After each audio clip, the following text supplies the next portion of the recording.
அன்பிற்குரிய கடகராசி நண்பர்களை பொறுத்த வரைக்கும் சப்தமஸ்தானம்னு சொல்லக்கூடிய களத்திரஸ்தானத்தில் களத்திர காரகன் வந்திருக்காரு. அதே சமயம் மங்களக்காரகனும் 7ஆம் இடத்துல வந்திருக்காரு. இந்த 7ஆம் இடம் அப்படிங்கிறது கொஞ்சம் வில்லங்கமான இடம்.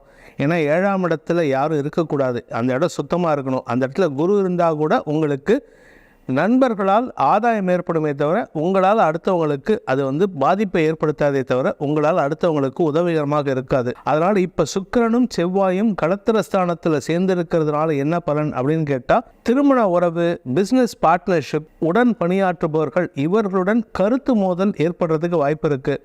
உங்களுக்கு யோகாதிபதி கடக ராசிக்கு கடக லக்னத்துக்கு யோகாதிபதினு சொல்லக்கூடிய செவ்வாய் களத்திரஸ்தானத்தில் உச்சபலத்தை அடைவதன் மூலமாக நண்பர்கள் மற்றும் வாழ்க்கை துணை, உங்களுடன் பணியாற்றுபவர்கள், உங்களுடைய பிஸ்னஸ் பார்ட்னர்ஸ், சக பணியாளர்கள் இவர்களின் அதிகாரத்திற்கு ஆளாகக்கூடிய வாய்ப்பு இருக்குது.